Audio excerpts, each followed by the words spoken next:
플러스가 그 기호 중에 긴 게 플러스니 짧은 게 플러스니? 긴 거. 왜 다 아는 척해? 이건 진짜 1대1로 물어보면은 아니잖아 너네. 진짜 아는데. 진짜 아는데 이거. 진짜 아는데. 진짜 아는 걸로 하자. 아니 네. 긴 게 플러스야. 당연하죠. 맞아? 플러스 방향에서 마이너스 방향으로 전류가 흘러. 네. 근데 우리는 도선에서 전류가 흐를 때 그 회로도 안에서는 두 가지 법칙이 성립해. 첫 번째 법칙이 뭐야?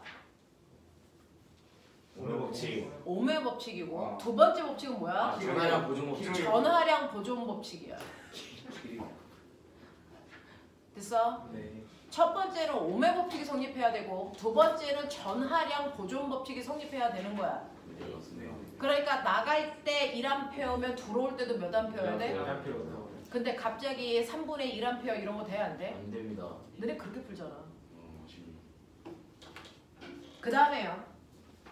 꼬마정구의 밝기라고 하는 빛 나온다는 거죠. 사실은 빛은 뭘 얘기하는 거냐면 빛 에너지가 나온다는 거예요. 그래서 선생님 말씀드렸죠. 모든 전기 제품 안에서는 에너지의 전환이 일어난다. 맞습니다. 그렇다면 그 꼬마정구에서의 에너지 전환은 뭐예요? 전기 에너지. 전기 에너지가 무슨 에너지로? 빛 에너지. 빛 에너지로 전환되니까 어떤 꼬마정구가 박리라고 물어보면 사실은 어떤 꼬마정구에 더 많은 전기 에너지 써요 라고 하는 거고, 같은 시간 동안의 밝기를 비교한다는 얘기는 꼬맹아 단위 시간 동안 사용한 전기 에너지를 비교하면 된다는 얘기야. 그죠?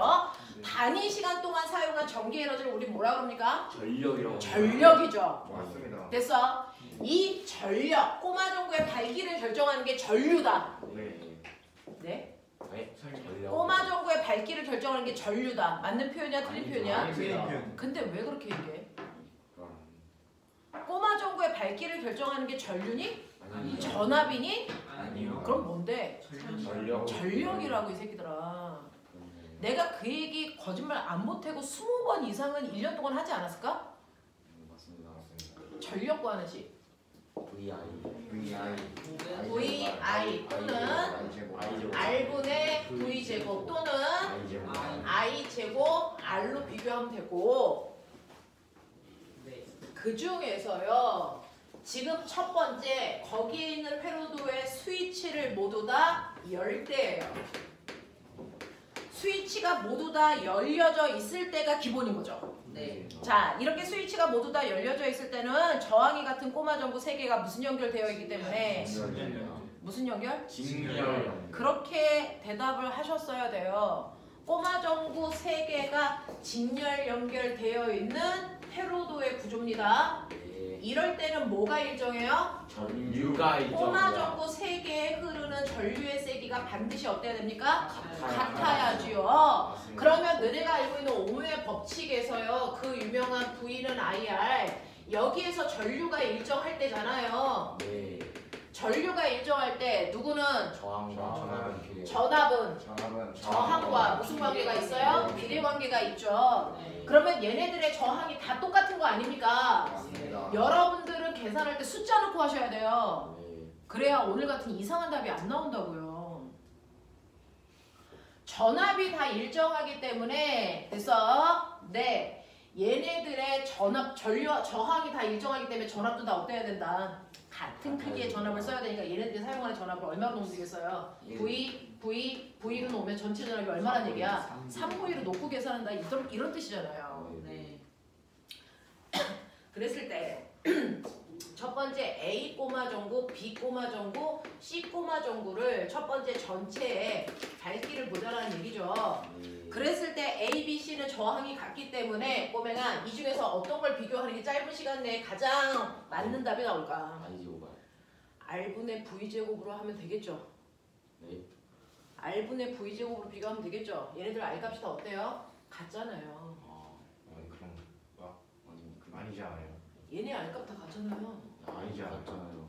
어? 아니지 않아요? I도 같잖아요. I를 해야 되는 거 아니에요?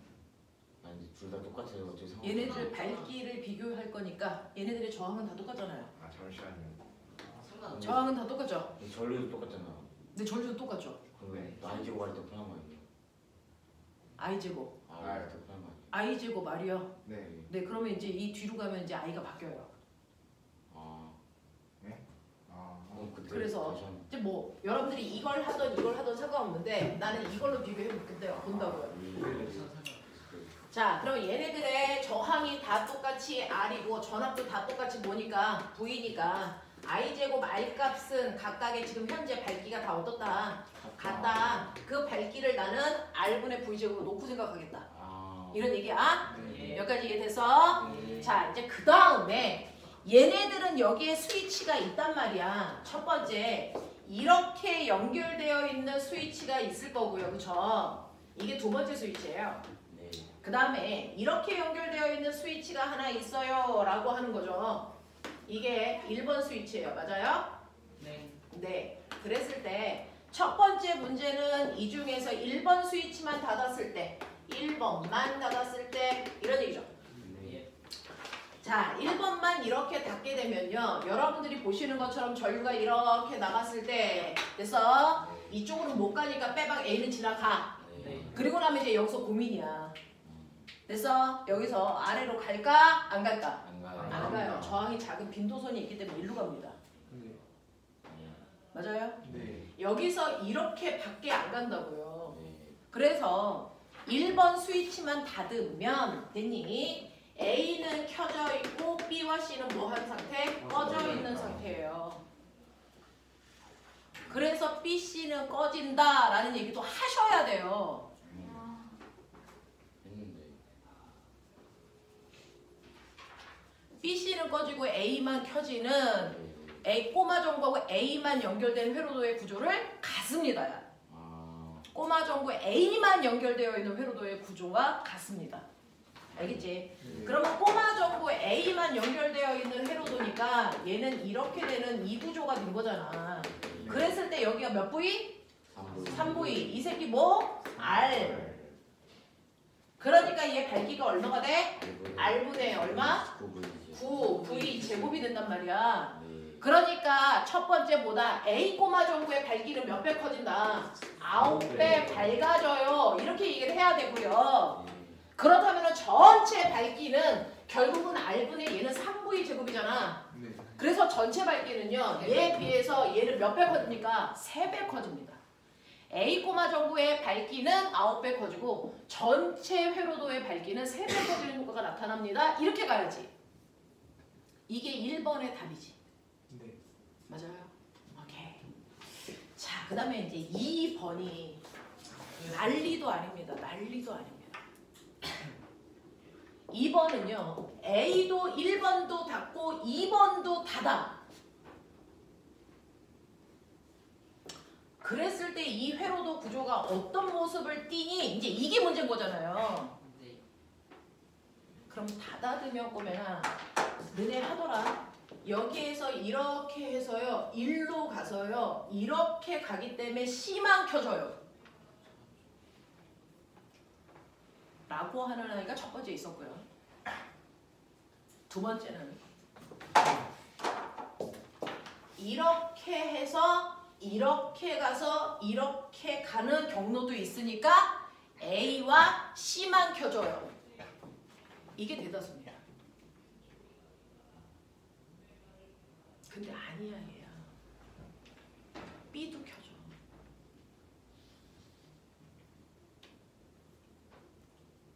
어떻게 가냐? 네. 이번 이 타고 갔다가 지금 A만 켜지던 C만 켜지던 결국은 저항을 몇 개 지나간다는 거야? 하나. 한 개만 지나가는 경위차를 전위차를 갖는다는 거야. 그러니까 저항 한 개만 지나갈 수 있으면 되는 거야. 이렇게 해서 어디로 가면 되니? 일로 와요. 그래서 여기서요? 왼쪽. 일로 가죠. 이게 안 돼? 전류의 입장에서는 보면 이렇게 와서 일로 가나 전이차가 똑같아. 왜 굳이 일로만 가? 일로 갈 수도 있어. 그래서 플러스에서 나가서 마이너스로 들어갈 수만 있으면 되잖아. 그래서 ABC가 다 켜지거든요. 그랬을 때 얘 구조는 어떠냐? 그러면 다 켜진다 그랬으니까 그거 그려봐. 그랬더니요. 이렇게 그리시더라고요.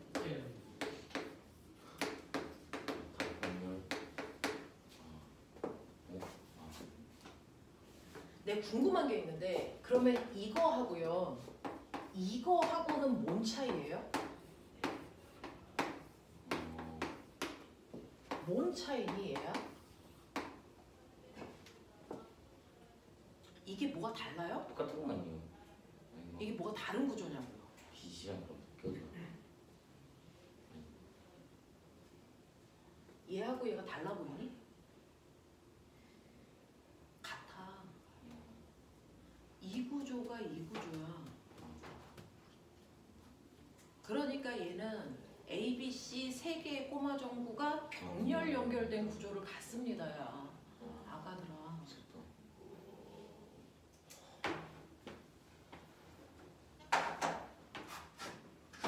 얘가 되고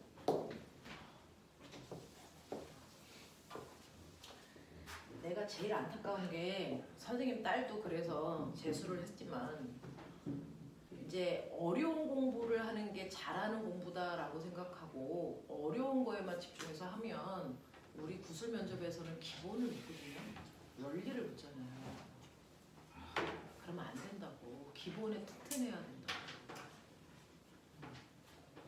그래서 해봤는데 선생님이 오늘 이 문제를 내면서 늘 걱정을 하죠. 아 이거 너무 쉬워서 애새끼들이 다 만점을 받는 그런 일이 발생할 것 같은데 라는 생각을 했는데 아쉽다. 와 이걸 다 맞게 설명한 애가 한 명도 없었다는.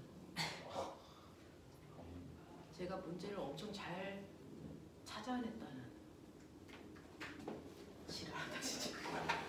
이거 R, 이거 R, 이거 R 여기 얼마? 3V 3V. 그럼 나 물어볼게요. 병렬 회로가 가지고 있는 특징을 설명해 보세요. 전압을 못 일정하고 각각 독립적이고 하나가 병렬 구조의 특징은 전압이 일정하다는 겁니다. 그리고 독립된 구조를 띠기 때문에 하나가 끊어지던 더 키던 상관없이 나머지에는 영향을 주지 않습니다. 나머지에 걸려있는 전압도 전류도 절대로 바뀌지 않아요. 라고 하는 독립된 구조를 띈다 그랬으니 꼬맹아 병렬 회로도는 전압이 일정한 회로도야. 얘가 몇 V니? 3V 이거 3V예요. 이거 얼마예요? 3V. 이거 얼마? 3V. 전압이 다 똑같아요. 그러면은 여기에서 A의 밝기는 꼬맹아 A의 밝기는 R분의 얼마예요? 9V 제곱이에요. 이게 B도 그래요. C도 그래요. 그러니 처음보다 A의 밝기는 몇 배? 9배 커진 거고요. 전체 밝기는요? 전체 밝기는요? 이거 몇 배? 이거 3이었고요. 이거 얼마? 27이니까 몇 배 커진 거예요? 9배. 이렇게 가는 거야. 그래서 밝아졌어요 라고 얘기를 한 친구 내가 어쩔 수 없이 점수는 좀 줬지만 그래서 내가 몇 배에 밝아졌니? 라고 물어봤는데 3배예요.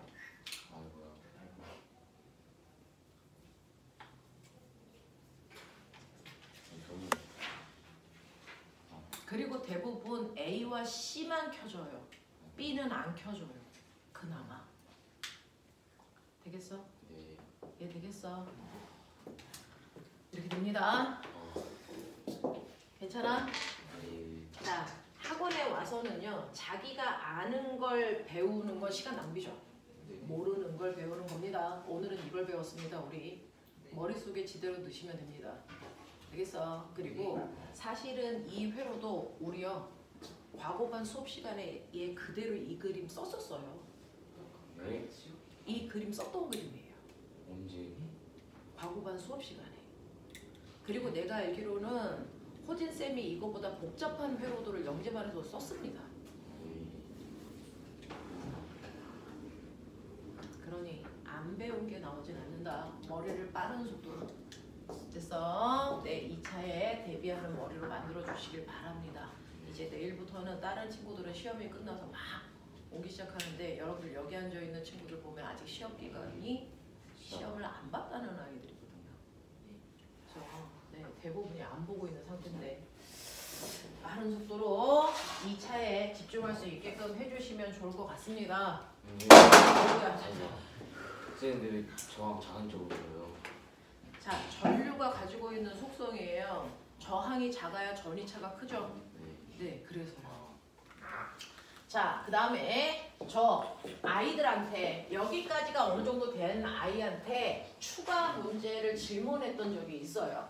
뭘 질문했었냐면 꼬맹아, 전지 2개와 저항이 같은 꼬마 전구 2개를 그래서 동시에 연결해서 가장 꼬마 전구를 밝게 킬 수 있는 회로도와 가장 꼬마 전구를 어둡게 키는 회로도를 설계해봐, 이런 얘기 했었어요. 전부 다 사용해서 다 전부 다 사용해서 했습니까? 지금 네, 지금 하세요. 전구 2개랑 뭐. 전구 2개와 전지 2개를 줄 거예요. 이 중에서 꼬마 전구를 가장 밝게 킬 수 있는 방법, 도서는 무한대로 있습니다. 꼬마 전구를 가장 어둡게 킬 수 있는 방법을 설계해봐, 그 이유로 얘기해봐, 이렇게 얘기했습니다.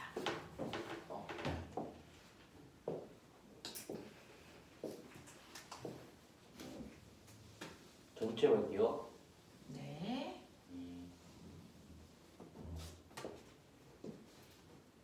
지금 이 문제는 작년 경기 북가부 출석 면담에서 나왔던 문제입니다. 제가 낸 게 아니고요. 작년 경기 북가부 출석 면담 갔을 때 제일 많이 나온 문제가 이 문제입니다.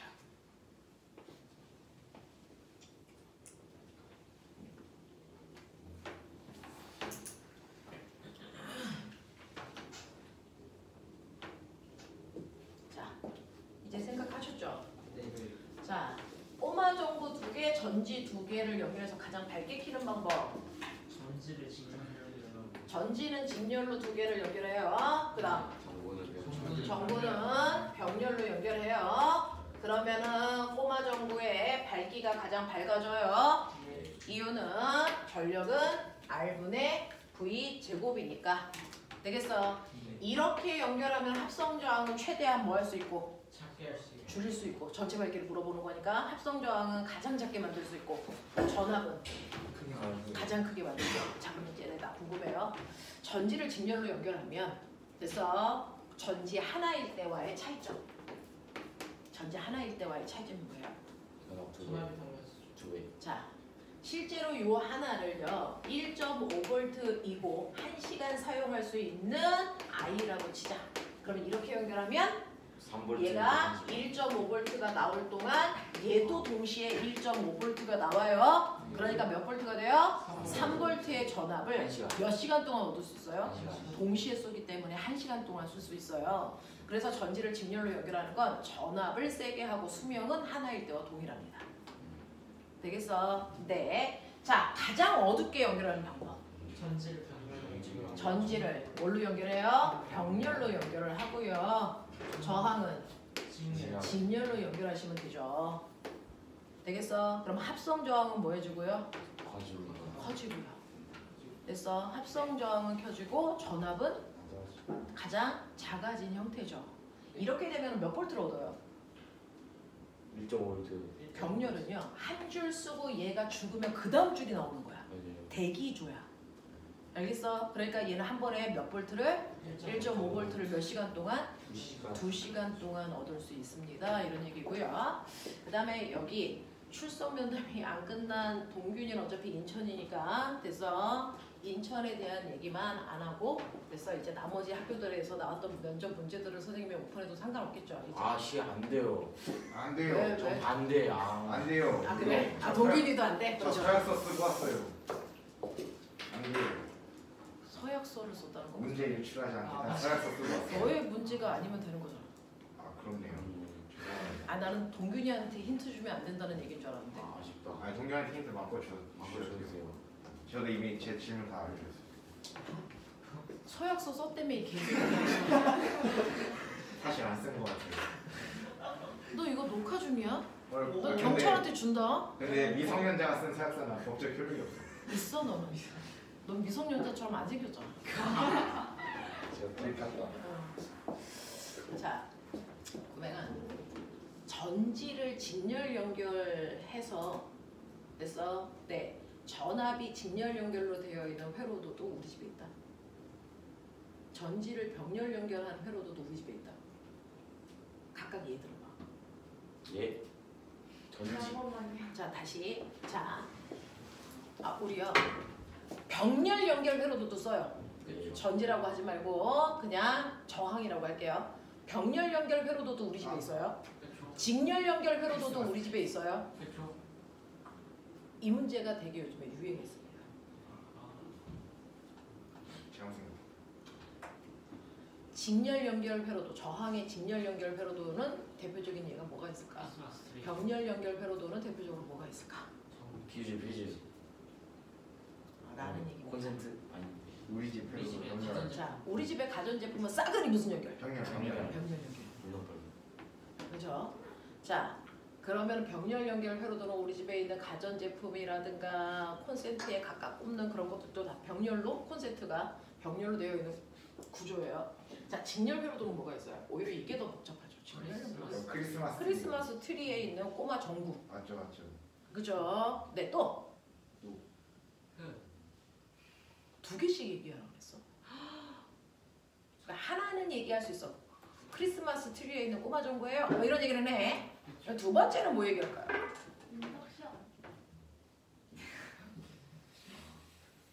인덕션.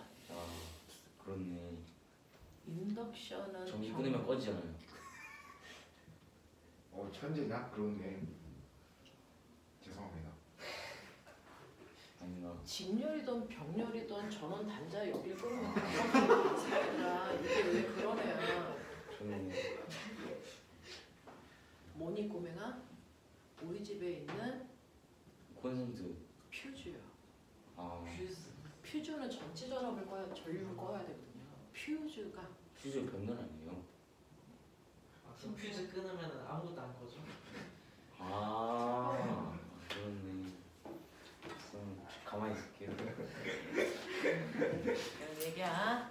알겠어? 그래서 한 번은 얘기해주고 싶었어. 병렬 회로도는 별로 어렵지 않은데 직렬 회로도는 우리가 별로 생각을 안 해봐서 그건 한번 얘기해주고 싶었습니다. 대기 문제 끝내주세요. 저 5분밖에 없어요.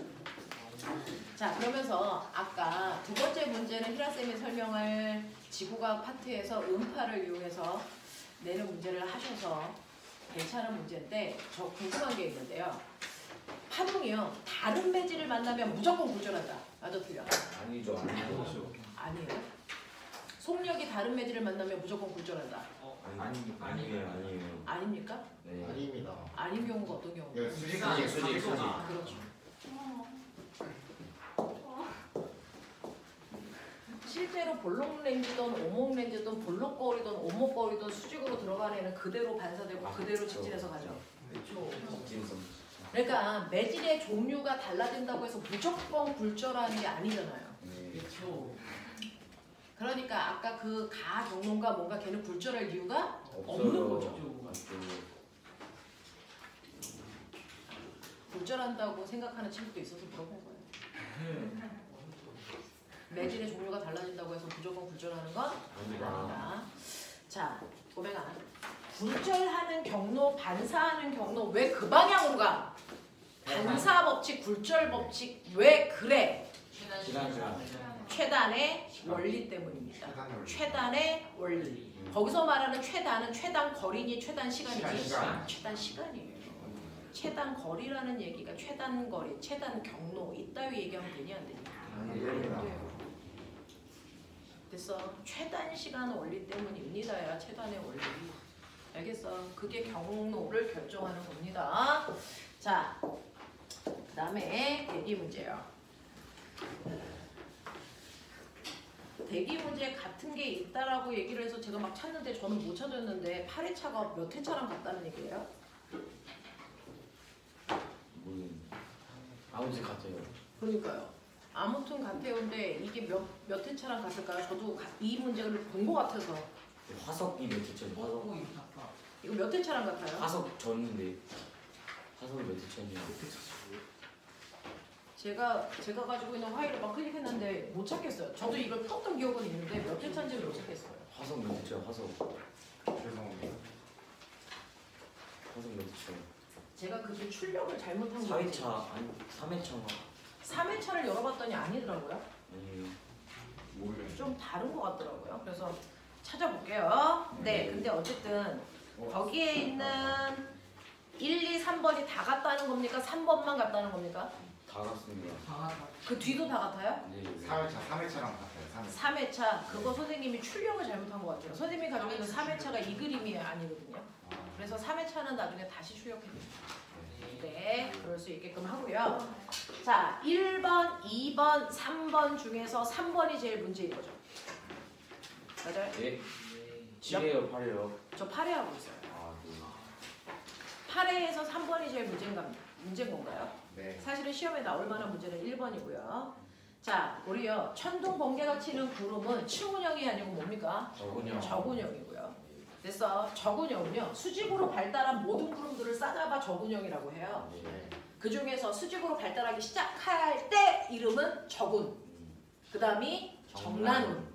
그 중에서 소나기와 천둥 번개를 칠 때가 정난운일 때야. 맞습니다. 되겠어? 자, 이러한 정난운일 때 수직으로 발달한 구름이 이렇게 생기잖아요. 네. 이렇게 생길 때 수직으로 발달하니까 상승 기류가 연락 활발해요. 활발하면서 그래서 여기에는 물만 맞아? 네. 여기는 뭡니까? 얼음. 네, 얼음 플러스 물. 여기는 뭐? 얼음. 이렇게 되거든요. 그래서 얘네들이 이제 성장을 하면서 수직 상승 기류에서 성장을 한단 말이야. 그러니까 결국은 얘는 여기에만 있는 게 아니고 얘가 올라갔다가 내려갔다가 이지를 하는 거야. 네. 그랬을 때 지네들끼리 뭐가 일어나겠니? 마찰. 그 마찰에 의해서 뭐가 발생할 수 있다는 얘기야? 정전기가 발생하는 거야. 되겠어? 그 정전기가 발생해서 전하를 띈 입자들이 수직한 구름 속에 많이 생겨. 그 중에서 아래쪽에는 무슨 전하를 띠는 아이들이 많냐면 이거는 온도와 입자 사이의 관계에 의해서 전하가 결정되는 거라서 아래쪽에는 마이너스 전하를 띤 입자들이 있어. 위에는 플러스 전하를 띤 입자들로 있는 거야. 온도와 입자의 부딪힘에 의해서 생기는 거라서. 그래서 네. 이렇게 되면 바닥면이 그래서 얘에 의해서 정전기 유도가 발생해. 여기 뭐가 되겠니? 플러스. 그랬을 때 실제로 움직이는 게 뭐니? 전자야, 전자.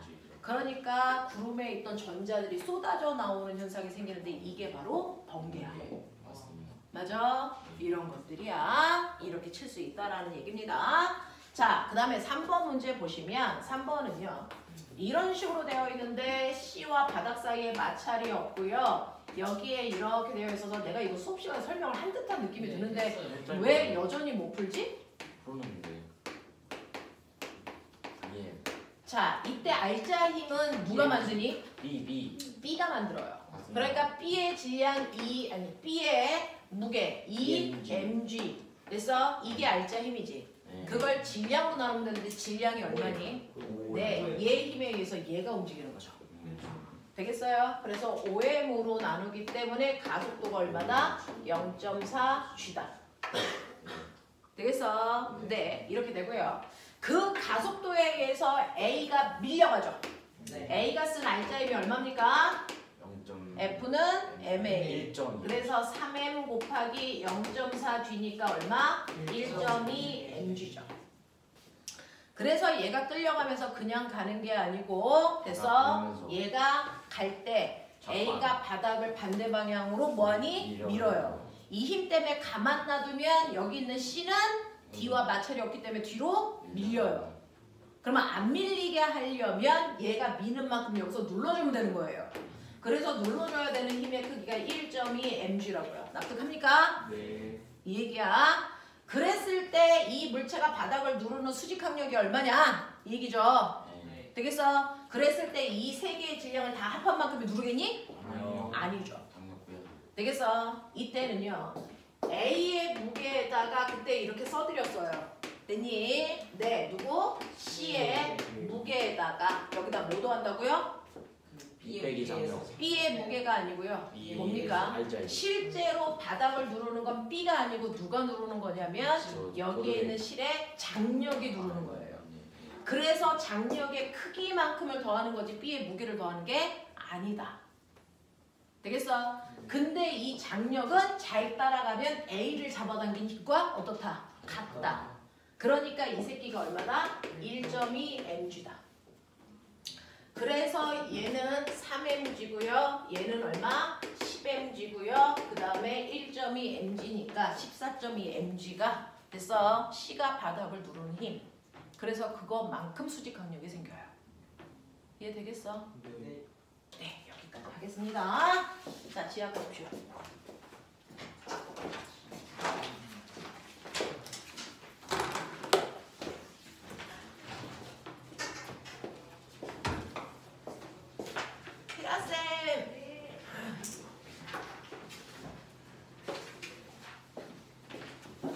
네, 시험지 있으시죠? 네.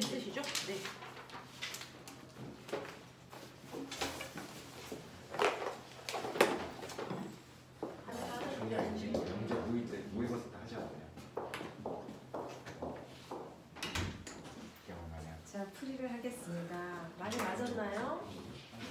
자, 일단은 그 음속하고 그 해수의 연집분포 둘 다 이해해야지 풀 수 있는 거잖아요. 네. 그죠? 예. 근데 일단은 음속이다 보니까 사실상 물리랑 융합된 문제인 건 또 이해되죠. 네. 예. 그래서 여러분들한테 주어진 데이터가 완벽하진 않은 이유가 뭐냐면 중학생들이 음속에 영향을 끼치는 게 물속에서 뭐뭐뭐가 있는지는 알아야 돼. 근데 누가 더 우선순위인지를 모르잖아요. 그래서 그 문제를 그렇게 내질 않았어요. 잘 보면. 그죠? 그래서 여러분들은 음속 자체를 음속의 크기니까 이게 음속도 좋아요. 음속의 크기에 영향을 미치는 요인이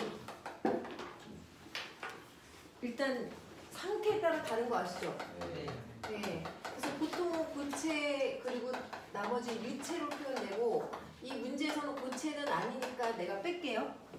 예. 유체에서는 공기나 또는 뭐 물을 뜻한다 치자. 그죠? 근데 얘네들은 얘랑 좀 구별되는 게 뭐예요? 원래는 고체는 밀도가 주된 거잖아요.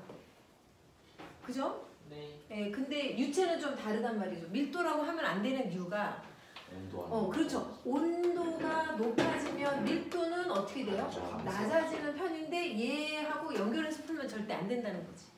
오히려 온도가 높아지면 밀도는 낮지만 밀도가 낮아지면 속도가 느리냐 그게 아니기 때문에 그래서 구별해야 된다는 거는 물리적 개념이에요. 그지? 예. 그래서 유체에서는 밀도로 본다기보다는 따로따로 나눠야 돼. 그러니까 온도, 예, 그쵸. 입자들의 밀도랑 그러니까 밀도 또 다른 거는 이런 유체들이다 보니까 온도에 따라서 분자 운동을 막 해서 충돌 횟수가 많아지면은 이제 운동량이 많아지기 때문에 전달 속도가 빨라진다는 개념으로 온도 따로 하고 나머지는 온도, 그러니까 밀도로 보셔야 되죠. 근데 우리가 물속에서 특히나 주어진 게 수심에 대한 거란 말이에요. 수심? 수심에 대해서는 밀도가 어떻게 변하냐? 예, 뭐가 있죠? 수압이야, 수압. 밀도에 큰 영향을 끼치는 게 수압이야. 그 다음에 뭐 수심에 대한 거 있더라도 수심이 깊어지면 구간 따라서 온도도 달라지지만 뭐 수압도 달라지지만 또 모두 달라져요.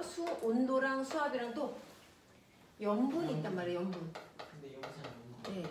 그래서 이 세 가지 요인이에요. 해수에서는. 그냥 유체 말고 해수에서는. 그쵸? 예. 네. 해수에서는. 그러면은 따로 공부를 해야 되겠죠? 해수의 음속, 해수 속에서의 음속에 영향을 끼치는 요인 중에서 요인이 세 가지인 건 알았어. 그게 이제 온도, 그 다음에 수압, 그 다음에 염분인데 얘는 분자 운동에 의한 전달 개념으로 들어가고 얘네들은 밀도로 관여해야 된다. 이제 여기까지 알았는데 그럼 두 번째 중요한 거는 여기서 누가 영향을 제일 많이 끼치냐. 요인 세 가지 중에서 우선순위 있죠. 우리가 그때 증발에서도 우선순위가 있잖아요. 조금 더 깊이 들어가면 우선순위가 있어요. 우선순위가. 근데 이걸 왜 여기 넣었죠? 예. 우선순위. 그 중요한 요인, 중요 요인 중에서 우선순위가 있는데 이거는 고등선행이라고. 그래서 물어보질 않아요. 아예. 그리고 여기서는 이 고등선행에 해당되는 내용이 들어갈까봐 아예 문제 몇 번에서 3번에서는 그 지문에 있어요. 단, 위도에 따른 염분의 차이는 없고 이렇게 해놨거든요. 그리고 또 힌트는 수심에 따라서 다 전반적으로 보라는 게 아니라 각 구간별로 나눠버렸어 아예. 그지? 적는 거 나중에 해. 내가 안 지울게. 예. 그래서 고등선액이지만 참고로 알아두는 게 그러니까 한번 생각해봐. 수온이 영향을 더 많이 미칠까 아니면 수압일까 염분일까? 수학. 수압? 온도. 정답 온도. 자 근데 수압이면 얘가 조금 그냥 기체면 가능해요.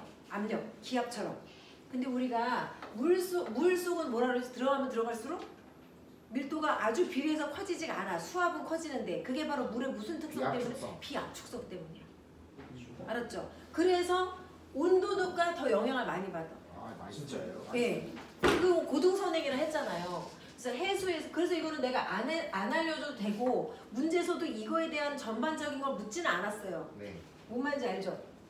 그래도 우선순위는 수온이야. 그리고 수온은 표층수부터 깊은 심해층까지 온도 폭이 맥시멈에 몇 도에서 몇 도까지냐. 적도 지방은 따뜻하단 말이야. 25도. 더 높을 수도 있어. 아쉽다. 예, 그래서 4도씨에서 30도. 30도. 근데 얼어있는 바다는 극단적으로 염분이 되게 낮은 애는 0도까지 갈 수도 있기 때문에 0도에서부터 30도라고 하는 큰 폭을 가지고 있어. 그럼 변화의 영향을 제일 크게 받아요. 그리고 수압이에요. 수압은 염분보다 더 큰 이유가 그러면서 비압축성 물질이라면서 왜 수압이 전혀 영향을 안 끼친다는 게 아니라 비압축성에 가깝기 때문에 수압이 크더라도 아주 정밀해서 쫙쫙 밀도가 커지는 게 아니다라는 뜻이에요.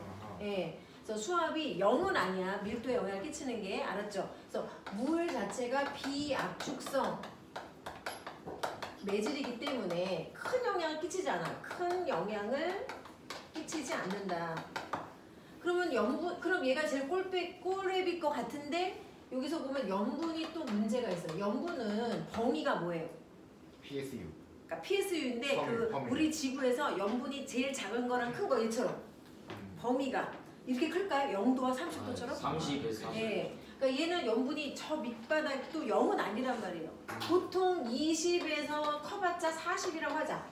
그러니까 4이라고 하는 특수성을 빼면 이 정도밖에 안 되는데 단위도 퍼센트가 아니라 뭐예요? 범위. 퍼밀이야. 게다가 결국은 2%에서 4%야. 그러니까 얘보다 영향을 더 적게 끼칠 거 아니야. 그러니까 요 범위를 유추해보면 누가 더 큰지가 나오고 그래서 대학교 수준에서도 이게 적용되는 범위는 8,000km까지밖에 안 됩니다. 그 이상은 조사가 되지 않았기 때문에 안 됩니다. 그러니까 얘네들은 검증을 실험을 통해서 다 해본 거예요. 근데 우리 유추는 가능할 수 있으면 되게 똑똑한 거지. 근데 그것까지 묻지를 않아. 알았지? 자 그러면 이제 본격적으로 1번 문제가 야 어렵냐? 다 틀렸는데요. 다 틀렸다고? 네. 근데 5번을 왜 다 틀려요 근데? 모르겠어요. 희경쌤이 다 틀렸대요. 105번이에요. 4번이요. 아니 옳지 않은 거는 4번이죠. 4번으로 돼 그렇죠. 있는데 근데 너가 그럼 다 틀렸다고? 1, 2, 3, 4, 5가 다 틀렸다고? 그렇다고 하셨어요. 맞았잖아. 진짜 그렇다. 아니에요. 죄송해요. 넘어가도 될 것 같아요. 뭔 얘기하는 거야? 아니 저 못 봤어요. 문제를 다 틀렸. 뭔 소리예요?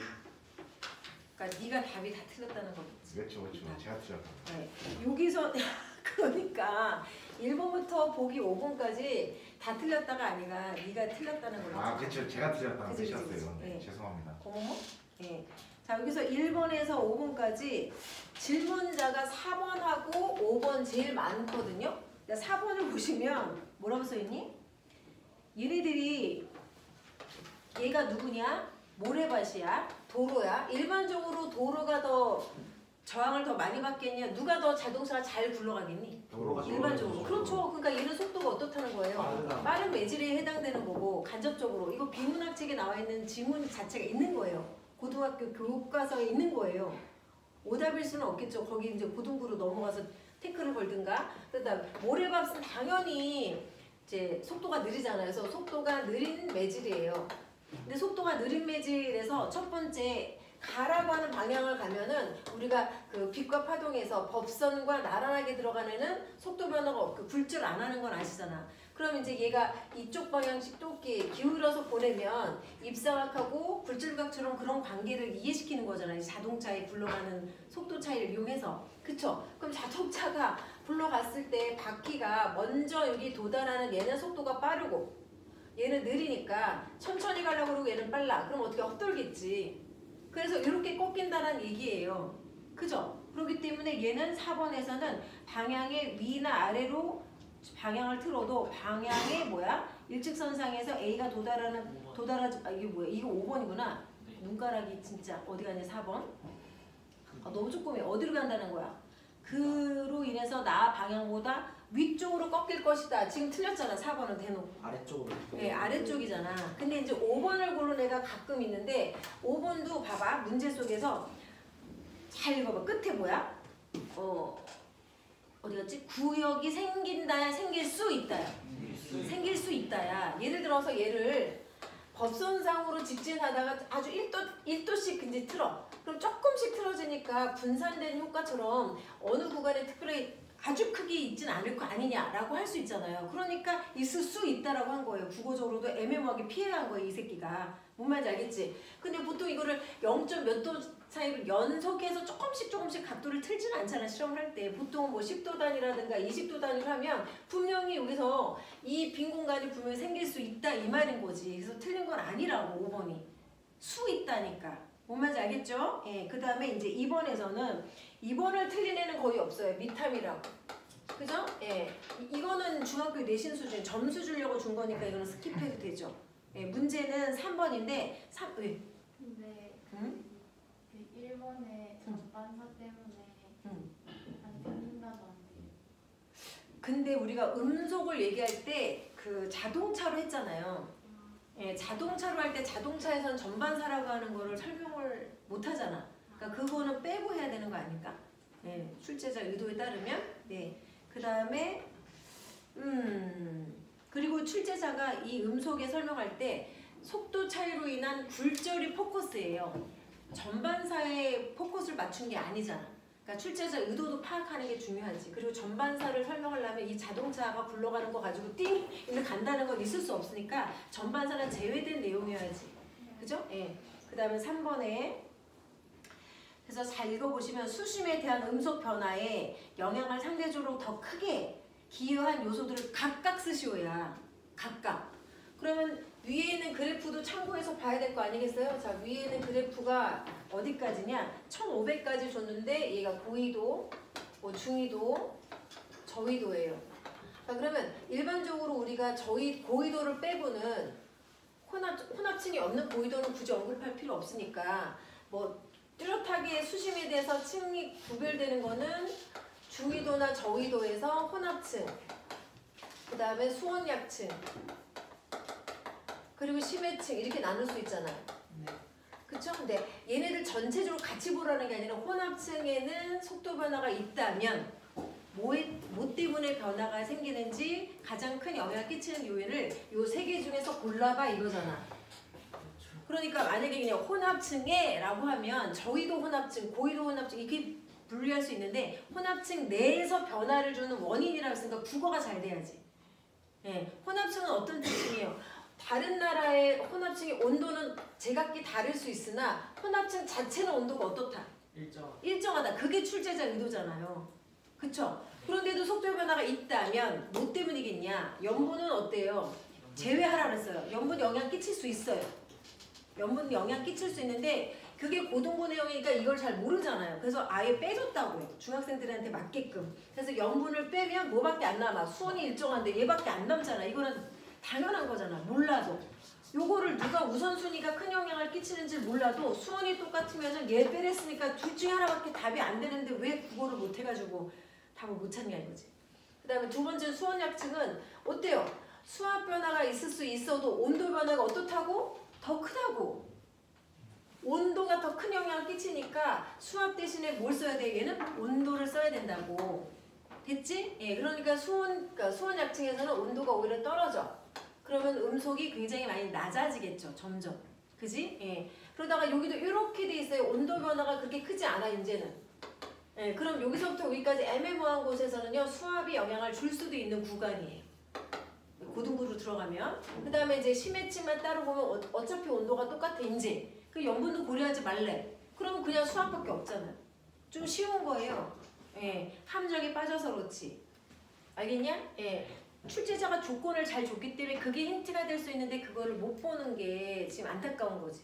그래서 물리도 마찬가지. 나도 공부를 했는데 물리도 그렇고 지구과학도 그렇고 출제자가 준 제시문하고 그래프 이거를 꼼꼼하게 봐야지 내용을 이론을 정확하게 알면서도 실수하지 않잖아. 아깝잖아. 지금 다 아는 건데 이걸 물어본 거 절대 아니었잖아. 그죠? 예. 눈 떠. 더운 옷을 벗든가. 자, 그 다음에 열어주시면 안 돼요. 알았어, 문 열어줄게. 그럼 풀이는 끝났는데 계속 왜 대비 문제를 질문 안 하냐 해서 내가 대비 문제를 갖고 추가 질문도 해줘야지. 추가 질문. 근데 그 혼합층에서 영향을 미치는 이유는 뭐라고 하셨죠? 수학. 연보는 제외시키라고 했으니까 수학밖에 없잖아. 분석 상이요? 수학. 아니 진짜요? 음속 깊이 상관없어요? 영어. 아니 혼합층 문제가 뭐야? 수심에 따른. 혼합층이 수학이에요. 진짜요? 네. 진짜요? 그럼 뭐라고 해야 돼? 너는 뭐라고 했는데? 아니 이거 뭐라고 어떻게 했는데? 못 썼어요. 못 썼다. 지금 설명할 때 뭐 어디 갔다 오셨어요? 아니 근데 그게 아니라 아니 이게 뭐 몇 미터 된다고 수학의 차이가 그렇게 나요? 그 온도 무슨 온도에 될 것 같아? 아니 실제로는 혼합층에서는요, 염분이 영향을 줘요. 근데 염분을 뺐지. 그럼 변화를 준다면 이라고 돼 있잖아. 변화에 영향을 끼치는 것. 근데 온도는 똑같다라고 돼 있잖아. 중학교에서는. 그럼 수학밖에 없죠. 그리고 혼합층이 어디까지예요? 보통은 30m. 누가 30m래? 아니네. 자, 중위도 지방을 봐봐. 500m까지야. 생보다 깊구나. 그렇네요. 죄송합니다. 우리나라의 서해 바다만 얕잖아. 네. 왜 우리나라의 서해 바다만 혼합층이라고 착각을 하고 있냐 이거지. 그래프를 줬잖아 이렇게. 네, 맞네요. 데이터 분석을 안 한 거네. 맞네요. 그지? 예. 그럼 저희도는 그러니까 혼합층이 되게 없다. 그럼 걔를 빼고 중위도에서 그럼 외줄가를 봐야지. 혼합층이 좀 깊은 곳은 수압이 변화가 있겠구나라고 해야지. 그죠? 예. 그 다음에 추가 질문을 줬거든. 이거 다 썼죠 이제? 예. 추가 질문에서는 좀 많이 대답했던데 추가 질문 내가 뭘 줬냐면은 우리나라의 서해안하고 동해안하고의 두 가지 요인, 그러니까 수온의 연교차인데 수온하고 염분을 물어봤거든요. 근데 이거는 그냥 점수 주려고 낸 건데, 워낙 앞에 물리랑 지학을 대답 못해서 그거 피드백 하느라고 추가 질문을 못 받은 사람 있을 거예요. 근데 우리나라 서해안과 동해안 중에서 수온의 연교차가 큰 것도 서해안이에요. 연분도 연분도 서해안인데 맞습니다. 요인을 두 개라고 했더니 하나밖에 기억 못한 애들이 있어가지고 정리를 좀 해보려고. 주변 대륙 연령량. 아니 그러니까 맞죠? 이제 수심이니까 연용량을 해도 되죠. 연용량이라고 해도 되고. 그리고 얘는 밀도라고 그러니까 뭐죠? 비열이라고 할 수는 없고, 그 다음에 얘는 두 번째는 중국이라는 대륙. 대륙의 영향을 받는다. 그 염분이었어요. 수온도 되지 않았는데 이렇게 쌓여 있으니까 이제 다 봐봐. 태양 에너지 많이 온도 비열. 그러니까 수심이면은 이제 해안가니까 이렇게 쓴 애가 있을 수 있겠다. 대륙에 가깝기 때문에 대륙에 가까워서 맞죠. 대륙과 가까이 있으니까 대륙의 비열에 영향을 받아. 많이 받죠. 많이 받을 수 있겠죠. 근데 주된 원인은 요거 두 개를 그럼 부분 점수밖에 못 받았겠네. 자, 요거에다가 동해바다는 있죠. 동해바다는 1년 내내 어떻게 돼? 1년 내내 난류. 난류라고 하는 따뜻한 물을 계속 영향을 받고 있어. 그러니까 동해바다 자체는 어떻다고? 여름이나 겨울이나 난류 계속 27도나 뭐 20몇 도 애들이 계속 지나가. 맞습니다. 근데 얘는 난류가 그렇게 많이 들어가지 않아. 서해안. 수심이 낮으니까 크로시유류가 이쪽으로 들어갈 때 지면과 그러니까 해저 밑바닥이 얕으면 들어가는 그 해수들의 유속이 느려지잖아요. 마찰을 받아서. 그래서 여기까지 영향을 덜 줘요. 알았죠? 염분이 진짜 대륙. 그렇죠. 염분은 서해안인데 얘는 대륙을 왜라고 해야 되는데? 아닌가? 담수 유입. 왜? 담수의 유입은 대륙에 가까운 여기나 대륙과 가까운 거랑 상관은 없지 않아요? 그렇지. 기울기죠, 기울기. 그냥 기울기를 안 얘기해도 그냥 서해안이 담수의 유입이 어떻다? 예, 단수의 유입이 더 많다. 근데 왜 더 많니? 라고 하면은 그때 이제 어떻게 돼? 우리나라 지형은 예, 동고, 서적, 지형이어서 그래요 라고 하면 되죠. 그러니까 일단은 이렇게 얘기를 하면 이유를 물어보면 그때 대답하면 되는 거잖아. 아니면 애초부터 우리나라 지형은 동거서지 지형이기 때문에 예, 여기 있는 비들이 대체적으로 다 서쪽으로 유입돼서 담수의 유입량이 서쪽이 더 많아요 라고 하면 되잖아. 와. 그러면은 여름에도 많이 오고 겨울에도 많이 오면은 서해는 어차피 둘 다 여름도 많이 유출되고 겨울도 많이 유출되면 어차피 전체적으로 1년 내내 싱거우면 연교차하고는 상관이 없잖아요. 그러니까 요것만 답이 될 수 없죠. 그러면 이제 우리나라는 겨울에는 어차피 어떻다. 겨울에는 강물의 유입이 예, 없다. 너무 작기 때문에. 그지? 얘는 서해도 그렇고 동해도 그래요. 동해 모두 다. 왜? 겨울에는 비도 별로 안 오지만 온다 하더라도 걔가 강설량, 예, 눈으로 내리기 때문에 눈으로 쌓이기 때문에 유입이 곧바로 되지 않아요. 됐지? 그래서 두 가지 요인을 써주셔야 돼. 알았죠? 배가 너무 나왔다. 자, 똑바로 앉아라. 자, 그러면은 이제 나머지 그 대비 문제에서 어려운 게 있을 건데 분명히 어저께부터 이거 왜 이러니? 자, 어저께 7회차 분명히 질문이 있을 텐데 7회차 꺼내볼까요? 갖고 있어요? 안 풀었어요? 네. 왜 안 풀었어요? 내신 대리. 아, 6회째 그거 있었어요. 6회차에 뭐 그 절반 그 도는 거 있잖아요. 절반 도는 게 뭐죠? 내도 그 절반 반지는 절반 내는 거 있잖아요. 공전? 네, 그 공전에서. 일식 시간. 일식 시간? 네, 그 쌩이 그쪽이 아니라서 예, 예. 그거 나왔다고 말했더니. 아, 그거는 그러면은 우리가 구술 면접 때 했으니까, 그죠? 예. 소주 면접 때 했으니까 안 해도 되는 거죠? 근데 7회차 어저께 거 보면 이게 질문이 있을 것 같아서 이거는 적든가 해. 밀란코비치. 네. 이거 좀 지울게. 밀란코비치. 자, 아니 밀란코비치를 그거는 나올 출제 경향은 별로 없지만 이거부터 할게요. 거기서 위에 있는 거 있잖아요. 그게 몇 번이냐? 11번.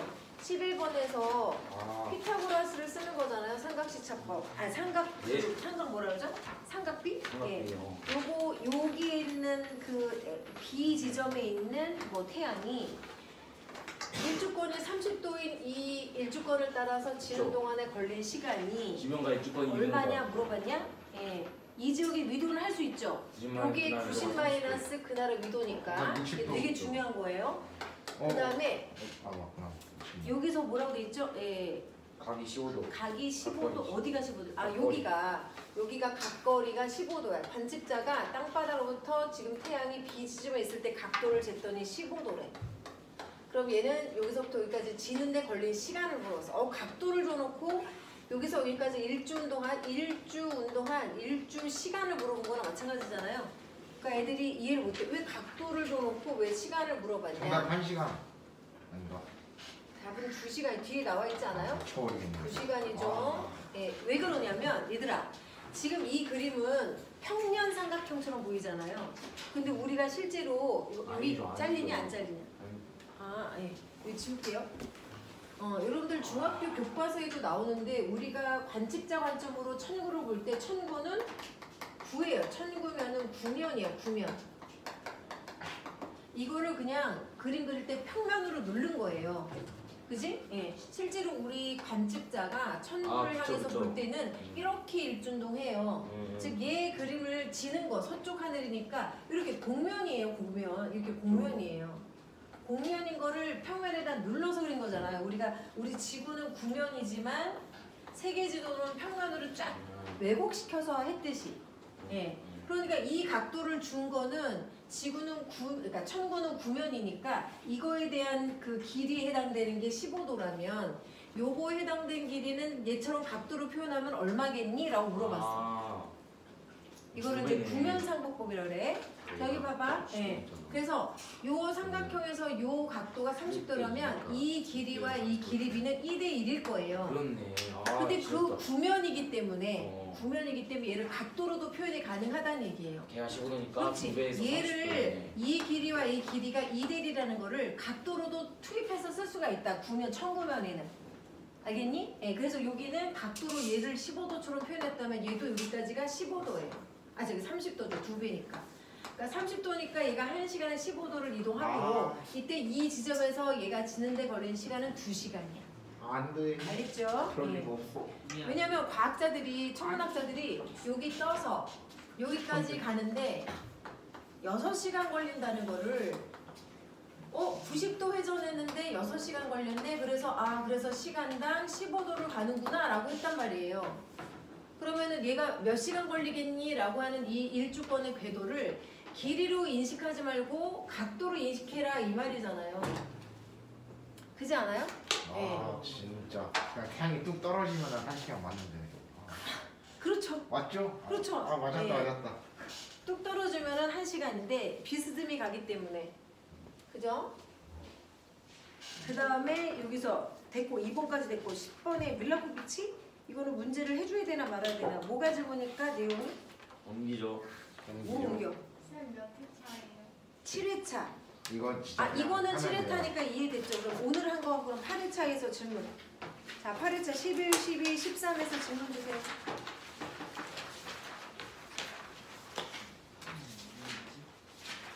13번 해줄까? 좌우선이 뭐였죠? 응? 좌우선. 얘들아 세계시는 어떤 나라를 기준으로 세계시를 만들어? 영국의 영국의 그린위치 천문대에서. 맞아요. 좌우선 할 때 킥 웃더니 좌우선이 뭐였어요? 본초 좌우선. 그 본초 좌우선. 그러니까 좌우선의 뜻은 자시요, 자정과 오시, 밥 먹으러 오시오, 점심 먹으러 오서 그러니까 우리가 자정이 우리가 12시간으로 했을 때 자시 11시에서 즉 23시에서 01시까지를 우리가 우리나라 선조들이 썼던 시간 체계잖아요. 그래서 그 2시간 텀 중에서 중앙이라 해서 정 가운데 있는 자시 즉 그게 12시잖아요. 밤 12시. 그러면은 오시는 뭐냐? 오시는 오전 11시에서 13시까지를 얘기하는 거니까 그 가운데가 정오거든요. 그래서 태양이 남중에서 있을 때가 딱 이때예요. 그래서 정오라고 한단 말이지. 맞죠. 그럼 나라마다 태양이 딱 남쪽에 오는 시간이 다 똑같아요? 다르죠. 다 제각기잖아요. 그럼 나라마다 정오라는 그 시점이 다 다른데 그치? 예. 그래서 태양이 이 남쪽이 왔을 때 자기 관측자의 머리 천정하고 이 남중에 있는 태양하고 그리고 지구의 자전축 이걸 쭉 연결한 이 선을 좌오선이라고 그러는데 여기는 정오를 지나는 선인데 왜 좌오선이라고 하냐? 얘를 지나서 반대편으로 가면은 어떻게 돼요? 180도 반대편. 예. 그러니까 우리는 자정의 태양이 어디 있는지 모르지만 사실상 남중하면 정오고 북중하면 자정인데 북중은 지평선 아래로 내려가서 우리가 못 봐서 그런 거예요. 그렇네. 이게 그래서 자시에 태양이 있는 위치와 오시에 태양이 있는 위치를 그 나라의 관점으로 이렇게 테두리 친 것이 좌오선이에요. 그래서 나라마다 다 좌오선이 다르겠지? 맞습니다. 근데 세계시 기준을 그린위치 천문대로 했기 때문에 그 나라가 본초 좌오선이라고 하는 거예요. 맞습니다. 이해됐죠? 이거 사회 내용이에요. 사회. 됐어? 예. 그러면은 거기에서 여러분들 13번에 적경적이는 몰라도 되지만 13번 12번이요. 13번이냐 12번? 12번이냐? 예. 이거는 우리가 내가 이거 왜 안 지웠지? 하진날 자정의 남쪽 좌우선에 있는 가장 가까운 별자리를 물어봤잖아. 네. 그쵸? 예. 하진날은 여기서 6시야 태양이. 근데 얘들아 이거를 6시 적경적이를 안 주더라도 네. 태양이 지나가는 길을 황도라고 줬죠. 네. 황도가 북반구로 치우칠 때쯤에 가장 북반구에 치우쳤을 때가 쌍둥이 자리인 거는 나오잖아. 맞습니다. 적경적이는 내가 안 배워서 안 볼 거야 라고 하지 마시고 황도 12건 줬어요. 그러니까 6시가 6월달인 거야 사실상. 그걸로 가지고 해도 되잖아. 그래서 하진날 자정의 남쪽은 여름에 태양이 있는 지점과 정반대편. 네. 그러니까 겨울이잖아. 네. 그러면 남반구 쪽으로 더 치우쳐서 내려 궁수자리. 그러니까 얘는 황도 12궁만 가지고도 풀 수 있는 거기 때문에 내가 그림을 안 지웠을 뿐 나올 수 있다야. 맞네. 그지? 예. 그리고 자정의 처녀자리가 남중한 다음날 정오에 대한 북위 20도에서 태양의 고도는 뭐 이런 문제를 내가 냈을까? 이거보다 더 좋은 건 이거야. 이런 거를 훈련시키기 위해서 낸 거 같은데 내가 안 지운 거 같은데 청구의 적도가 이거고 얘가 황도잖아요. 자, 문제에 그 황도 12궁 자리를 줬어. 예를 들어서 여기가 쌍둥이 자리다, 뭐 그다음 여기가 처녀 자리다, 여기는 궁수 자리다, 그리고 여기가 물고기 자리인가? 맞냐? 네, 물고기 자리일 거예요. 이렇게 황도 12궁 자리를 줬어. 네. 그리고 문제를 낼 수가 있다고. 어떤 걸로? 예를 들어서 뭐 그 얘가 6월이죠. 네. 6월 자정 때. 근데 이걸로도 할 수 있는 거 아니에요? 그러니까 그걸로도 할 수 있는데 네. 여러분들 적용적이니까 어려워해서 요거로 내본 거예요. 이걸 뭐라 그대로 생각하세요? 써도 되죠? 예. 6월 자정에 서쪽 하늘로 지고 있는 별은 여기서 어느 별자리일까? 황도 12궁 상에서 라고 물어보면 그런 걸 할 수 있어야 되잖아 우리가. 어느 별이요? 12월 여름이죠. 여름의 자정에 서쪽이야 남쪽이 아니라. 자, 여름의 자정의 남쪽은 황도 12궁의 정반대편인 거 알잖아. 정답 처녀 자리. 그러니까 얘가 아까 남쪽이면 자정의 남쪽이면 얘였잖아요. 네. 근데 서쪽이니까 여기서 지고 있는 사람이 태양이 네. 있는 여름에 네. 이쪽에 있으면 정오, 네. 여기 있으면 자정, 네. 자정의 북, 남, 그 다음에 어떻게 돼? 동서니까 처녀자. 이거는 할 수 있어야 된다고. 알겠냐? 네. 예.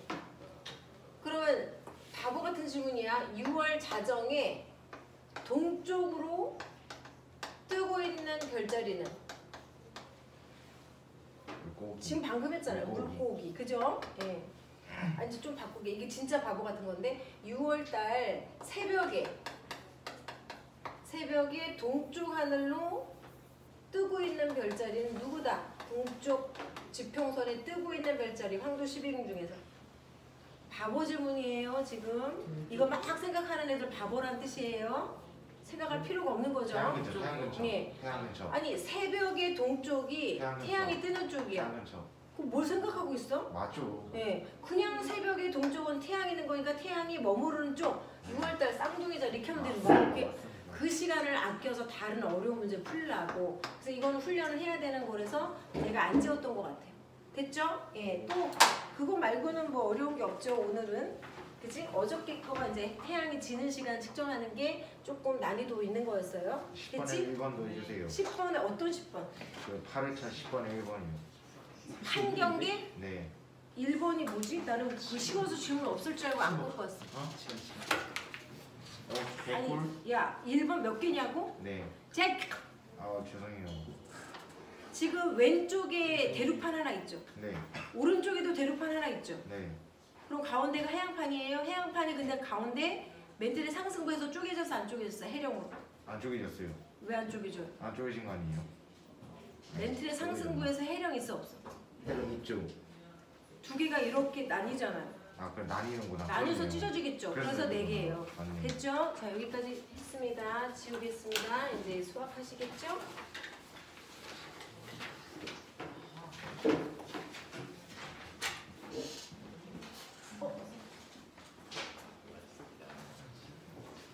안녕하십니까. 죽어 있어 있는 누워. 죽었어. 빨리 해봅시다. 이거 거꾸로 설명해주세요 선생님. 미안하셔서 이거 조절기가 심해요. 이거 제가 신고할 거예요. 그래. 자 그러면 일단 1번 문제부터 보도록 합시다. 1번 문제는 지금 한 명은 8개의 관문을 다 통과를 하기만 하면 돼요. 돌아볼 필요가 없습니다. 그죠? 대놓고 그 지적을 해주죠. 그죠? 인디아나 존스를 제외한 모든 질문은 출발지로 돌아오는 거고 목적은 일단 8관문 통과하는 게 목적이야. 그렇다면 여기서 어디 있을까? 여기 쓰자. 1, 2, 3, 4, 5, 6, 7, 8 8개의 관문이 있어요. 8개의 관문을 그려놓고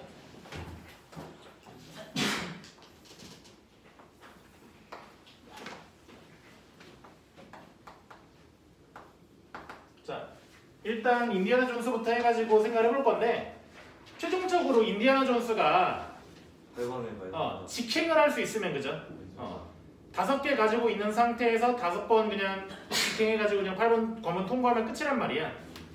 그러면 여기 통과했을 때 인디애나 존스는 0개를 가지고 있을 거고 1개, 2개, 3개, 4개 요 시점에서 5개를 가지고 있으면 더 이상 그 다른 사람들 필요가 없습니다. 진군들 필요가 없어요. 그죠? 여기까지 했어요. 그래서 인디애나 존스가 요 상태에서 5개를 가지고 있어야 되는데 네. 만약에 이 인디애나 존스가 5개를 가지고 있을 리가 없잖아 원래는. 그죠? 그렇죠. 소모를 했을 테니까. 그런데 여기서 5개를 받았다는 얘기는 누군가한테서 받았다는 얘기지. 그렇네요. 그죠?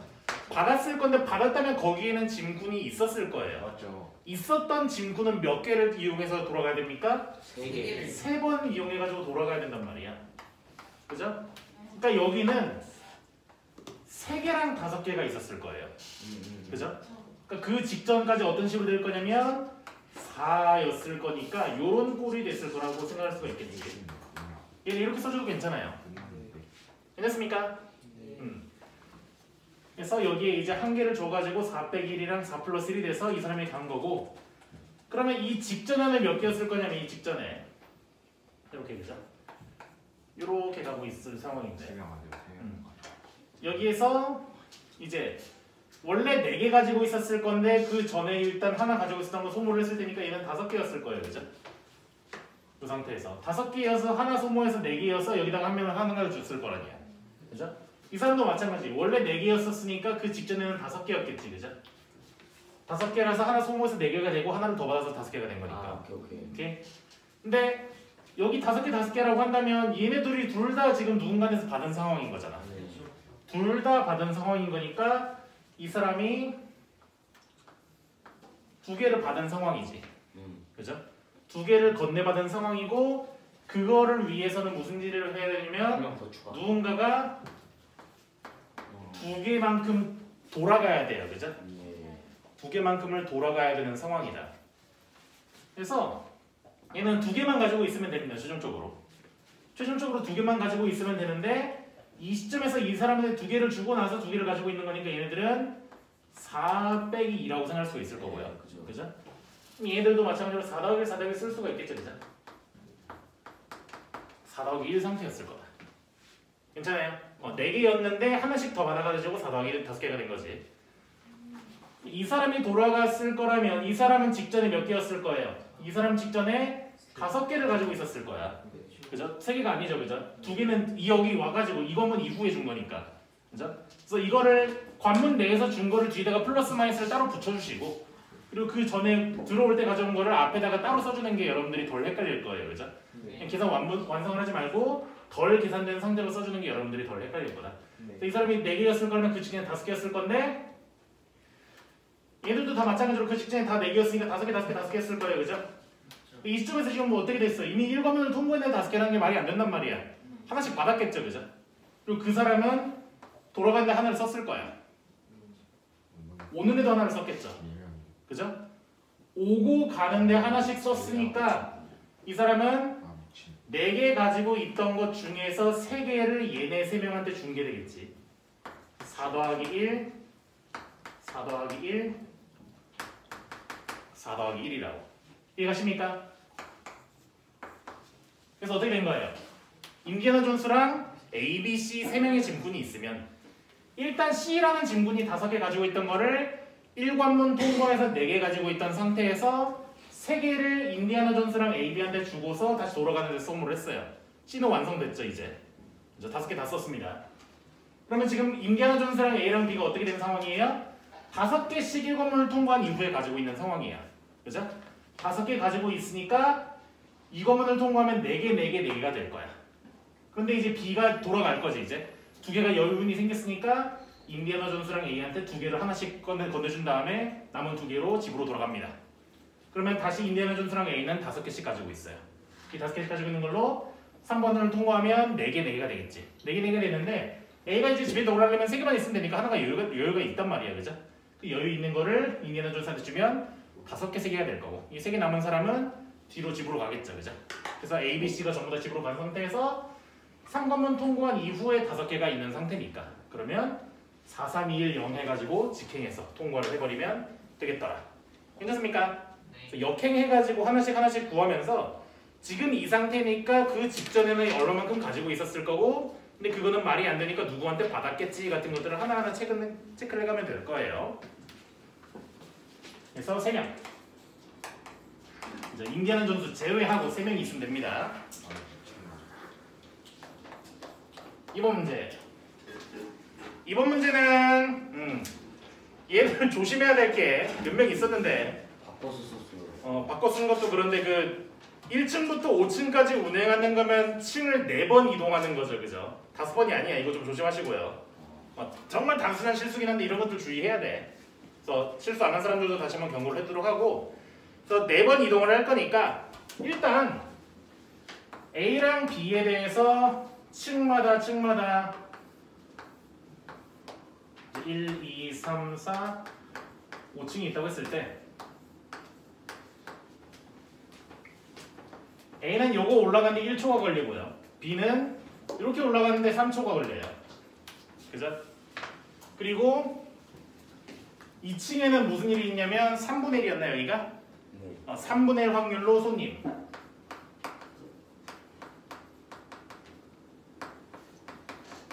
그리고 여기는 4분의 1인가? 네. 4분의 1 확률로 손님이 있는 상태다. 그래서 일단 문제를 보시면 1번 같은 경우는 A와 B 승강기가 1층에서 동시에 출발할 때 A와 B 승강기 중 어느 승강기가 평균적으로 빠르게 도착하겠습니까? 라는 얘기는 그냥 평균에 대한 얘기를 해야 돼요. 그죠? 평균에 대한 얘기를 해야 되니까 얘들은 기대값을 구해야 되는 상황인데, 조심해야 될 거는 지금 위에 있는 2-1 위에 있는 조건들 있죠. 네. 이거는 2-1의 조건이 아니지. 2-1, 2 둘 다에 해당하는 조건이죠. 그죠? 조심해야 돼 이런 것들. 그죠? 그러니까 이게 어디에 적혀있냐에 따라서 이게 1번에만 적용되는 건지 1, 2번에 둘 다 적용되는 건지 2번에만 적용되는 건지가 다를 수가 있으니까 이런 거는 사소한 거지만 좀 주의해 주시고요. 이런 말 했다는 얘기는 뭔가 누군가 그런 걸 실수를 했다는 얘기니까 조심해 주시고, 그래서 1번을 보시면 얘는 이제 평균적으로 어떻게 됐느냐라는 거니까 상황 설정을 해봅시다. 여기 2층이랑 3층에 이런 것들은 여러분들이 덜 헷갈리기 위해서라도 귀찮더라도 표를 그려주는 게 정확도가 높을 거예요. 귀찮더라도 2층, 3층에 손님이 있는 경우, 2층에만 있는 경우, 맞아요. 3층에만 있는 경우, 네 가지 세 가지, 세 가지. 없는 경우 해가지고 총 4가지 상황을 설정을 해주자고요. 그죠? 이렇게 설정을 했을 때, 자, A랑 B를 생각해보자고요. A랑 B를 생각할 때 일단 2층에 손님이 있는데 2층에 누가 먼저 도착합니까? 문제 잘 읽어야 돼요. A가 먼저 도착하는 곳에 그냥 사람이 타는 거야. A는 1초 동안 올라가가지고 2층에서 손님을 태울 거예요. 손님 태우는데 몇 초 걸려요? 12초. 12초 걸려요. 맞습니다. 그죠? 그 다음에 3층까지 올라가는데 얼마만큼 걸려요? 또 1초 걸려요. 그죠? 또 1초. 여기까지 가면 이제 3층 됐어요. 그런가? 근데 B는 어때요? 바로 2초. B는 1층에서 3층까지 가는데 3초. 3초가 걸렸어요. 여기가 지금 3층이야. 맞습니다. 3층이야. 그죠? 자, 그러면 지금 이 시점에서 12초 걸려. 3층에 누가 먼저 도착했습니까? B가 먼저 도착했으니까 이번에는 12초를 B에서 소모를 하게 되겠지. 맞습니다. 그죠? 그 다음에 4층에는 더하기 1, 5층에 더하기 1 하게 될 거고 얘는 더하기 3을 하게 되겠죠. 그죠? 맞습니다. 이런 식으로 계산해줘야 돼요. 누가 먼저 도착했는지를 그때그때 따져야 돼요. 여러분들이 나는 A한테 2층, 3층에서 다 태울 거야 하고 했다고 해가지고 그 사람들이 하는 게 아니란 말이야. 그죠? 그래서 요 상황에서 누가 어느 층에 먼저 엘리베이터가 도착을 하는지를 체크를 해가지고 그때그때 손님에 추가를 해주면 되겠다. 얘는 지금 4 더하기 12 해가지고 16초가 걸릴 거고 얘는 18초가 걸리겠습니다. 그죠? 야. 이렇게 일단 조건 잡아 놓으시고, 일단 밑에도 봅시다. A랑 B에 대해서 조건을 나눠보도록 할 건데 2층에 손님이 있으니까 얘는 1 더하기 12 더하기 1 더하기 1 더하기 1 되겠죠. 그죠? 네. 근데 2층에 손님이 이미 A에서 탔으니까 어떻게 되는 거예요? 3 더하기 3 하겠죠. 그죠? 맞습니다. 그래서 얘는 6, 얘는 16. 뭐 16은 위에서 계산한 것들을 그냥 어렵지 않게 바로 할 수가 있겠죠. 그죠? 그 다음에 A, B 또 나눠보시면 이번에는 3층까지 가는데 1 더하기 1 더하기 1, 3 이렇게 걸려요. 1 더하기 1 더하기 1이 아니라 1 더하기 1. 그죠? 1 더하기 1이랑 3 걸리니까 2초 먼저 A가 먼저 도착했습니다. 2초니까. 그러면 여기에서 12초만큼 소모를 하겠죠. 그죠? 이쪽에다가 쓸까? 12초만큼 소모를 할 거고 이 사람은 그냥 다시 5층으로 바로 가면 돼요. 이 엘리베이터는. 그 다음에 여기서 4층 올라가는데 5층 올라가는 데 써가지고 이거 지운 거지. 그죠? 그래서 이게 16, 얘는 6. 요거는 점선이에요. 1 아니야. 그 다음에 둘 다 없는 경우 어떻게 됩니까? 1 더하기 1 더하기 1 더하기 1 해가지고 4. B는 3 더하기 3 해가지고 6 해서 끝나게 될 거예요. 그죠? 1번에서 요구한 건 뭐였냐면 평균적으로 얼마나 빠르게 도착합니까? 라는 건데 자 얘들 확률을 생각해보자고. 확률을 생각해보시면 2층, 3층에 손님이 있을 확률은 3분의 1, 4분의 1 곱해가지고 12분의 1 확률일 거고요. 2층에만 있는 경우는 3분의 1 확률로 있고 4분의 3 확률로 없는 거지. 4분의 3 안 곱하면 안 돼요. 3분의 1 곱하기 4분의 3 해가지고 4분의 1 확률로 있겠다. 그 다음에 3층에 손님이 있는 거는 4분의 1 확률로 손님이 있고 3분의 2 확률로 손님이 없는 상황이지, 그죠? 6분의 1의 확률로 있겠네요. 그 다음에 둘 다 없는 건 어때요? 3분의 2랑 4분의 3이랑 곱해가지고 2분의 1 확률로 둘 다 손님이 없겠구나라는 상황이지. 그렇다면 자 A에 위에다가 쓸까? 1번 문제 A의 기대값, 그러니까 A가 몇 초 만에 도착할 수 있을까를 기대하는 값이 어떻게 되는 거냐면 16 곱하기 12분의 1 더하기 16 곱하기 4분의 1 더하기 16 곱하기 6분의 1 더하기 4 곱하기 2분의 1이라고 나올 거예요. 그죠? 각각의 확률에 대해서 몇 초가 걸렸는지를 따져보셔가지고 총 얼마가 될 건지를 계산하면 되겠지. 얘가 얼마가 나올 거냐면 10초. 맞아요. 맞습니다. 7초.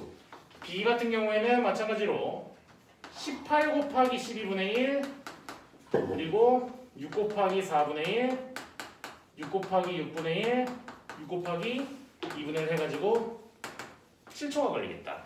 그래서 평균적으로 이제 일찍 도착하는 거는 B가 되겠죠. 왜냐면 7초 만에 도착을 하니까. 1번은 B가 그죠? 평균적으로 3초 더 일찍 도착을 하겠습니다. 라고 할 수가 있겠죠. 몇 초 일찍인지는 얘기하지 않았는데 물어본다면 평균적으로 A보다 3초 일찍 도착합니다. 라고 하는 게 1번의 답이 될 거예요. 그죠?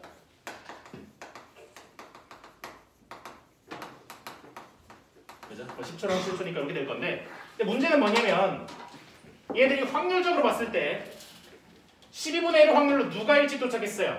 A가 일찍 도착했어요. 12분의 1 확률로 누가 일찍 도착했어요? 4분의 1 확률로 B가, 그리고 6분의 1 확률로 B가, 그리고 2분의 1 확률로 A가 일찍 도착했단 말이야. 그죠? 그러면 이번 문제는 뭘 말한 거냐면 그냥 누가 먼저 도착했냐만 물어본 거예요. 얼마나 일찍이 아니라 먼저 도착한 게 누구냐.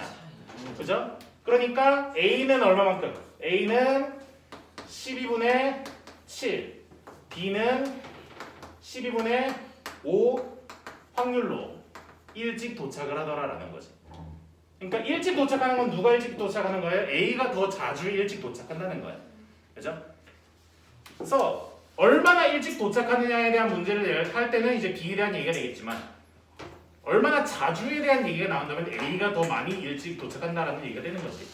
요거 좀 기억해 두시면 좋을 게 이런 유형의 것들이 은근히 많이 요즘에 많이 발달하고 있어요. 어떤 거냐면 AI 체스랑 AI 바둑이랑 옛날 같으면 그 얼마나 크게 이기는지가 좀 엔터테인먼트적으로 좀 볼 게 많았으니까 옛날 같으면 이제 바둑을 막 10집 이겼다 30.5집 이겼다 막 이런 식으로 했을 텐데 AI는 완전 효율로만 따져가지고 맞죠. 무조건 상대방보다 0.5집 이기는 상태로 계속 계산합니다. 그러다 보니까 최근 트렌드가 많이 바뀌었어요. 체스도 마찬가지고 그냥 가까스로 이기면 돼. 내 거 다 죽어도 괜찮아. 상대방 죽이기만 하면 돼. 그러니까 진짜로 최악의 상황까지 가정해가지고 진짜 아슬아슬하게 이겨나면 된단 말이야. 근데 이게 만약에 그 이겼을 때 승점을 예를 들어서 남아있는 바둑돌의 개수라든지 남아있는 집의 개수라든지 아니면 남아있는 체스말의 개수라든지 그런 것들로 점수가 달라진다면 또 전략이 바뀌겠죠. 근데 우리가 하는 게임은 기본적으로 그런 걸로 점수를 안 매긴단 말이에요. 그죠? 맞습니다. 이기냐 지냐로만 따져요. 그런 것들에 대해서 이런 식으로 실제로는 크게 이겼지만 크게 이긴 거는 사실 중요하지 않고 이겼다라는 사실 하나밖에 안 남는다 하면 별로 좋은 게 아니라는 거지. 그죠? 이길 때 조금 이기고 질 때 크게 지면 내가 우승이에요. 그죠? 어차피 그죠? 점수 총합은 상대방이 높더라도 내가 더 많이 이겼으니까. 완벽히. 그러니까 그런 것들을 이런 문제로 접근을 해볼 수가 있겠다라는 거 그럼 3번 문제. 자, 3번 문제는 여러분들이 말이 안 돼요. 가장 많이 풀어본 걸로 먼저 계산해 봅시다. 헤론 제곱 공식 역시 자, 제가 헤론으로 믿고 있습니다. 헤론으로 해볼 건데 풀이 없지만 내가 일단 따로 풀어왔어요. 자, 그래서 삼각형 대충 그려가지고 여기 루트 74, 여기 루트 116, 여기 루트 370 있어요, 그죠? 맞습니다. 그래서 우리 헤론의 공식 써보자면 4분의 S를 2분의 둘레 해가지고 둘레 절반을 S라고 했을 때 얘들 루트 S, S-A, S-B, S-C라고 쓸 수 있는데 이거를 전개한 식을 여기서는 자주 쓰게 될 거야. 그 루트가 있는 경우 여기다가 쓰면 좀 더럽잖아, 그렇죠? 맞아요. 루트 말고 이런 공식이 있어요. 4분의 1 루트에 4배의 A제곱 B제곱 더하기 B제곱 C제곱 더하기 C제곱 A제곱 빼기 A제곱 더하기 B제곱 더하기 C제곱의 제곱. 얘를 전개해가지고 다른 방식으로 묶어주면 이렇게 돼요. 뭐지? 근데 얘 장점이 뭐야? 제곱. 전부 다 제곱돼 있습니다. A, B, C가. 그러니까 루트가 다 벗겨져요. 그죠? 그래서 이걸로 하면 할 수 있긴 한데 문제는 얘가 좀 자릿수가 큽니다. 그죠? 근데 이게 루트 3, 루트 5, 루트 7 그런 애들이면 괜찮았을 거야. 루트 74, 루트 116, 루트 370이기 때문에 얘로 계산하면 무슨 일이 생기느냐? 선생님 좀 더 간단한 공식이 있어요. 알겠습니다. 그죠? 그래서 얘를 계산하시면 어떻게 되냐면 얘가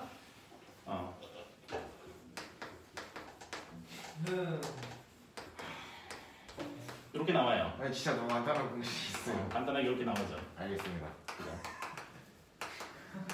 간단하다. 이렇게 계산할 수 있어요. 그죠? 간단한 거 여러 가지 있어요. 그죠? 그래서 이런 식으로 헤론 이거 말고 다른 공식도 헤론 변형하고 은근히 많이 있습니다. 그래서 헤론 변형한 것도 써보시면 좋은데 솔직히 계산하고 싶지 않잖아요. 그죠? 그래서 정 못 풀게 쓰면 헤론의 공식으로 접근한다면 할 수 있을 것 같습니다. 이런 공식이 있어서 내가 이걸 이렇게 적용을 해봤습니다. 헤론의 공식은 이렇게 유도를 합니다. 그런 거 말할 수 있으면 그거 말하면 괜찮아요. 무조건 얻을 거야. 하지만 또 중등심에서 한번 했었어요. 진짜 궁금하다. 기억이 안 나. 74랑 116이랑 370인데 자, 이 숫자들을 좀 관찰을 해보는 거야. 숫자들을 관찰할 때 뭐랑 같이 관찰을 하면 좋냐면 약수? 굳이 써볼 필요는 없지만 이런 것들을 써가지고 확인을 하셔도 괜찮아요. 제곱수요. 제곱수. 기억날 것 같아요? 제곱수의 합. 그런 거.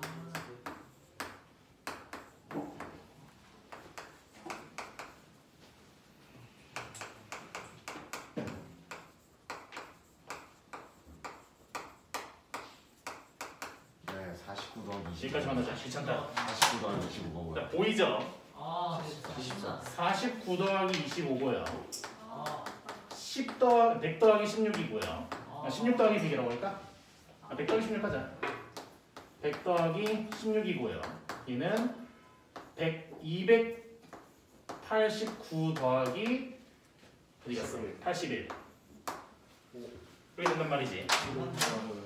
얘는 뭐예요? 7의 제곱 더하기 5의 제곱이고요. 10의 제곱 더하기 4의 제곱이고요. 17의 제곱 더하기 9의 제곱이에요. 뭔가 특징이 보이지 않아요? 5 더하기 4는 9고 7 더하기 10은 17이죠. 그래서 9랑 17에 대해서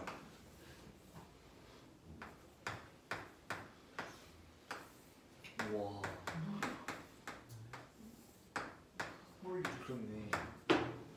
이렇게 잡을 수 있겠다는 얘기지. 그러면 얘가 좀 어떻게 돼요? 5랑 7로 만들어지는 변의 길이 루트 74가 될 거고 4랑 10으로 만들어지는 변의 길이 루트 116이 될 거고 얘가 9랑 17로 만들어지는 변의 길이 루트 370이 될 거고 우리는 여기의 넓이를 구하는 문제가 되는 거지. 와, 개쉽게 풀리네. 진짜 뭐지? 숫자가 더럽기는 하지만 훨씬 간단해질 거라고. 어떻게 하면 돼요? 2분의 1 곱하기 9 곱하기 17 빼기 2분의 1 곱하기 5 곱하기 7 더하기 2분의 1 곱하기 4 곱하기 10 더하기 7 곱하기 4로 계산을 해볼 수가 있겠다. 지금은 이런 식으로 했는데 저번에 어떤 것도 있었어요. 이런 식의 모양으로 저번에 중등심화에서 아마 했었을 거야. 그래서 얘들 더한 거랑 얘들 더한 게 여기랑 여기랑 길이가 같아졌습니다 해가지고 요 분의 넓이를 피타고라스 3개 합친 걸로 풀었었다. 근데 이번에는 모양이 달라진 거지, 그죠? 심하게 달라지는 거 아니야? 어쨌든 지금 피타고라스의 수의 합으로, 그죠? 제곱수의 합으로 얘들을 만들 수가 있으면 이런 것들 접근할 수가 있겠지. 그래서 얘를 계산해주면 어떻게 나오냐면 11 나올 거예요. 와 대박. 그래서 이게 가장 간단한 방법이 되겠다. 그리고 잠깐 대기 문제 좀 봅시다. 대기 문제 조금 잘못된 게 있어가지고 잘못된 거는 답은 맞게 나오는데 풀이 과정이 좀 잘못됐더라고. 이거 다른 책에서 저거 한 거긴 한데 2번 문제 얘가 지금 최대값이 6루트 2라고 나왔는데 최대값이 그게 아니에요. 최대값은 얘가 AC가 정사각형과 수직일 때가 가장 멀리 떨어지겠죠. 여기 길이가 얼마가 될 거냐면 4루트 5가 나올 건데 4루트 5야? 8루트 4루트 5죠, 그죠?